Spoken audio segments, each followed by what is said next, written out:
Dans cette vidéo, nous allons revenir sur les exercices 2 et 3 de la fiche d'exercice sur la dérivation. Alors, dans chacun de ces exercices, il s'agissait d'abord de déterminer la dérivée de la fonction f qui était définie dans l'exercice, et ensuite de déterminer des équations de tangente en certains points. Donc ici, nous avons l'exercice 2. Dans cet exercice 2, nous avons déterminé les équations réduites des tangentes à la courbe au point d'abscisse 1 quart, c'est la droite verte ici, on a obtenu y égale x plus 0,5. Et l'autre tangente, c'était la tangente au point d'abscisse 4. Et nous avons obtenu pour l'équation de cette tangente y égale moins 0,5x plus 2. Donc il est posé en dernière question la question suivante. L'objectif est de déterminer par le calcul les coordonnées du point d'intersection entre ces deux droites. Donc ici le point d'intersection je l'appelle A. Visiblement ces coordonnées semblent être 1 et 1,5. Comment faire pour les retrouver? Donc c'est une question classique ça dans les exercices mathématiques sous les fonctions, d'être capable de déterminer les coordonnées de points d'intersection entre des objets graphiques tels que des droites ou des courbes. Donc ici il s'agit de droites. Donc le point A, on cherche ses coordonnées sont donc inconnues, je les nomme donc x et y. Donc pour déterminer les coordonnées de inconnues x et y de A, on va être amené à résoudre une équation. Donc l'objectif sera chaque fois de déterminer en premier l'abscisse x du point d'intersection. Et ensuite, une fois que la valeur de x sera connue, ben, nous utiliserons l'une des deux équations ici pour en déduire la valeur de y. Alors le point A appartenant à la droite D, nous pouvons dire que l'abscisse x du point A vérifie l'égalité y égale moins 0,5x plus 2. De même, le point A appartenant également à l'autre droite d'équation y égale x plus 0,5, nous pouvons dire que x vérifie aussi l'égalité y égale x plus 0,5. Donc, le point A, le point d'intersection faisant partie des deux objets mathématiques, des deux objets graphiques, nous pouvons donc dire qu'à cet endroit, les deux expressions correspondantes à chacune de ces deux droites sont égales. C'est pour cela qu'il s'agira de résoudre l'équation ici, moins 0,5x plus 2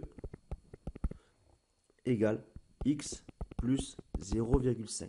Donc voilà l'équation qu'il s'agira de résoudre pour déterminer x, c'est-à-dire l'abscisse du point d'intersection entre les deux droites. Nous dirons que les deux expressions des droites sont égales à cet endroit-là, puisque c'est le point d'intersection. Et cette équation-là, qui est en l'occurrence ici une équation du premier degré, nous permettra, une fois avoir trouvé la valeur de x, de déterminer l'élément manquant, c'est-à-dire l'ordonnée ici y. Et pour déterminer l'ordonnée y, il s'agira d'utiliser l'une des deux équations de droite ici et de remplacer dans l'une des deux équations x par la valeur que l'on aura trouvée.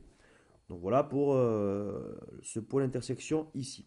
Regardons maintenant la situation de l'exercice 2. Dans cet exercice 2, nous avions une fonction g qui était donnée, une fonction polynôme de degré 3 dont la formule est donnée ici en bas. Nous avions déterminé l'équation réduite d'une tangente particulière, la tangente à la courbe au point d'abscisse 2, c'est-à-dire ici la tangente au point C. Grâce à la formule du cours, nous avions obtenu y égale x plus 1. Donc de la même manière que dans l'exercice 3, il est ici demandé de déterminer les coordonnées des points d'intersection entre la courbe de la fonction et la tangente. Donc le graphique nous montre qu'il y a deux points d'intersection que j'appelle B et C. Donc il s'agira de même ici de déterminer les coordonnées de chacun de ces points.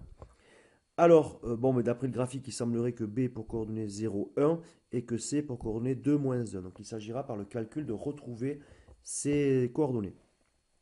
Donc de la même manière que dans l'exercice précédent, nous sommes amenés ici à déterminer les points d'intersection entre deux objets. Il ne s'agit pas ici de deux droites, mais d'une courbe et d'une droite. Alors la méthode à appliquer sera néanmoins la même, puisque nous avons deux points d'intersection. Cela signifie qu'en ces deux points particuliers, les deux expressions sont parfaitement égales.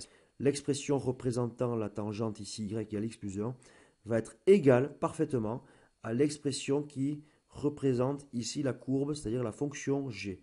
Donc en cet endroit, nous dirons que g de x est parfaitement égal à x plus 1.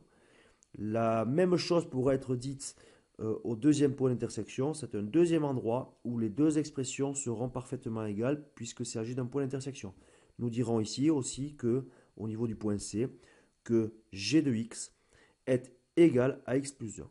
Donc pour déterminer les coordonnées des points d'intersection, il s'agira ici aussi de résoudre l'équation g de x pour la fonction g égale x plus 1. Donc il s'agira ici de résoudre l'équation 1 huitième de x au cube moins 0,5x carré moins 0,5x plus 1 égale x plus 1. Donc c'est une équation mathématique qui est ici, contrairement à l'exercice précédent, une équation de degré 3. Donc à vous de voir comment on pourrait faire pour résoudre cette équation de degré 3. Qui nous amènera donc, si on y arrive, à obtenir les abscisses des points cherchés. Donc il semblerait que cette équation admette donc deux solutions. Il existera normalement deux valeurs de x différentes possibles. Donc, et une fois qu'on aura obtenu ces valeurs de x, il s'agira de déterminer ensuite l'ordonnée de chacun des points B et C en remplaçant x par la valeur obtenue dans la résolution de l'équation qui nous permettra ensuite de calculer y, c'est-à-dire l'ordonnée du point. Voilà comment l'on s'y prendra pour déterminer les coordonnées de points d'intersection entre deux objets mathématiques.